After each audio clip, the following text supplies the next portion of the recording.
Hello there, it's Carrie Rhodes here. Welcome back to the Trinity Stamps YouTube channel. Today I am playing with the Mini Slimline Envelope die set, creating an envelope card for Mother's Day. So this is the Mini Envelope die set. I'm die cutting the two largest dies to create an envelope. I will die cut the smallest of the two times to create this, and I'm using some textured cardstock. I like that it has a little bit of bend to it because of the texture.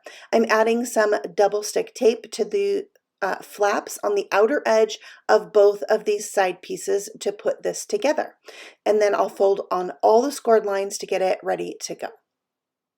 I like to do double adhesive when putting together these envelopes, especially when using this on textured cardstock. So you can see I have the double stick tape, but I'm also putting down glue. This allows me to be able to move it around and get it placed where I want, but then also have really strong adhesion because this is going to be opened and closed a lot because I'm actually making my envelope the card. It's not just an envelope. So these flaps are going to be moved a lot. So there I have glued those into place. Normally you would fold in, this is how I'm going to fold it, but normally you'd fold in the big flaps first and then bring in the two end flaps to create an envelope and adhere that down. I'm using this scalloped panel for the inside of my envelope card, and then I want to put a gift card in this. So I'm going to lay my gift card where I want it and then bring in this little die that comes in the die set and die cut this into my scalloped panel, and it gives me those notches that the gift card will fit in perfectly. It's so awesome.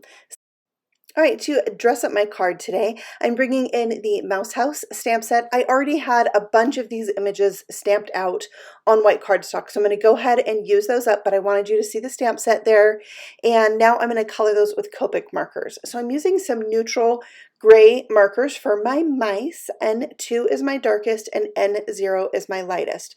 So I went ahead and put in my darkest color first on all three, and then I'm going to blend that out with my N0.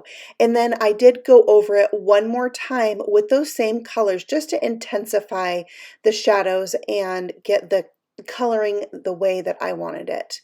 And then I'm going to bring in a little R20 to give them some rosy cheeks and add some pink to their ears as well. Now it's time to color up the mushrooms. I love some mushrooms with a red cap.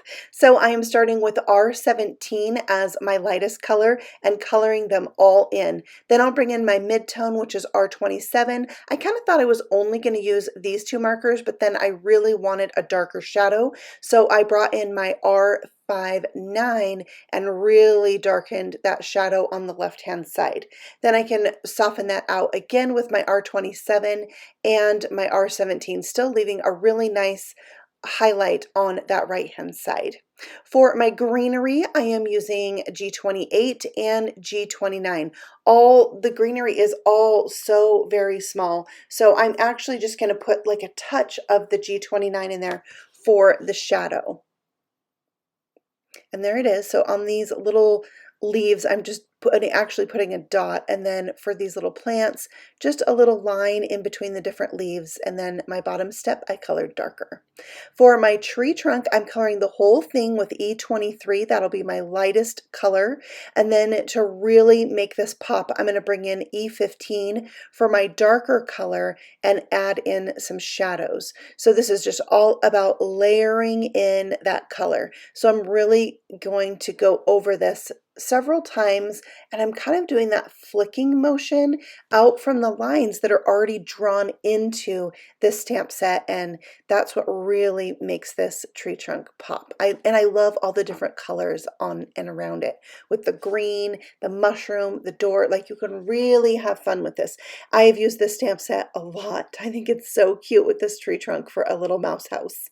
So here I am doing the top of the tree, and then for my mushrooms, on the bottom part, I'm using E53, and then I will bring in my E00, I believe, to add a little bit of shadowing to the bottom, the white part of the mushrooms. And right now I'm putting in the E53, but I soften that out with my E00. Wasn't sure which color to color that snail, but I thought pink on top was really cute. So there's all the images colored, and there you can see all the markers I used to color them. And then it's time to break out the dies and die cut out all these things. There's a die for every single piece in this die set. Except the sentiments. And so I love that I can just die cut it all out at once. Now this grass die only cuts the top, so you could cut that into your scene. So I just snipped mine off. And now I have this pattern pack, the Winter Hues Slimline paper pack, and I'm using this light blue polka dot piece that went really well with my light blue paper. And then I'm going to die cut out For You with Love using that same green textured cardstock. And then I'm going to glue my 1-inch strips of pattern paper across the top and the bottom flaps where I can then layer on my sentiments. So I'll need to just trim away that excess because it was at an angle. I felt better cutting those strips long and trimming them down. So I'm going to glue down all of these cute little die cut words. I love that this envelope die set has so many extra things in it besides just the envelope. There's a tag in there as well. There's a heart, there is a star, some stitched circle and rectangle pieces. It's fabulous. So now I have some super lightweight card. It's like a chipboard, but it came on some packaging, and I wanted to add some lift to this panel, but I didn't want to use like 100 foam squares and make it too thick, and then it wouldn't be very sturdy to hold the gift card. So I just thought to grab some scraps and glue that behind would really do the trick. So now it is lifted up a little bit, which I feel could make it easier to get a gift card in and out, but then it's also super sturdy. Then I needed to make my little mouse house higher as well because it's going to overlap that gift card. So I tried just like a scrap of cardstock. That wasn't quite enough. So I added another scrap of that same lightweight chipboard, and that did the trick. Now I do need to trim down the edge of the mouse house a little bit for the fold right there, but there it is, all adhered in place. Then I will bring back all my cute little images and add those in and around to create the scene. So I just kind of laid them out where I thought I would want them, and then I set to gluing everything down. So now I have some images for every little panel on the inside of this cute envelope card, and just gluing them into place. I don't want too much dimension on the inside of this card. And then I am going to have a couple images left over that I can use for the outside of the card. So to finish this off, I am coloring a piece of white cardstock with R20, the same color of pink I used in my colored images. That way I have an exact match to die cut out the word mom using my graham cracker alphabet. So now it's going to say For You Mom. And I think it's really sweet. A fun Mother's Day card that's extra, you know, like it has a little bit more than a regular card, plus it has a gift card in it, which I totally love. So there it is, For You Mom. I'm going to bring in my white Jelly Roll pen now that I have everything in place and add some highlights to all of the stamped images. So I just like to use like a line and some dots on the outer edge. I usually go with the right edge, but that's not always the case. I like to add highlights to the eyes. I like to add like freckles to their cheeks. It just really helps bring the images to life, and it also helps cover up any Copic marker that might have gone out of the lines. I have another 1-inch by 9-inch strip of that same pattern paper that I'm going to fold around my envelope when it's closed, and this will create a belly band that I can move on and off of this envelope so I don't have to adhere the envelope shut since it's actually a card. The one thing you want to be careful is to make sure you don't fold this too tight. It needs a little bit of wiggle room to be able to come on and off easily. So I glued that into place, and now I can decorate it. I'm using this banner die from the envelope die set and a little leftover of that pink paper I created to die cut this banner that will hold my sentiment that says Happy Mother's Day. And I'm stamping that with Forest Glades ink, and that will be the focal point of my belly band. I'm going to mount that onto a circle that I die cut with the Embossed Edge circle die set.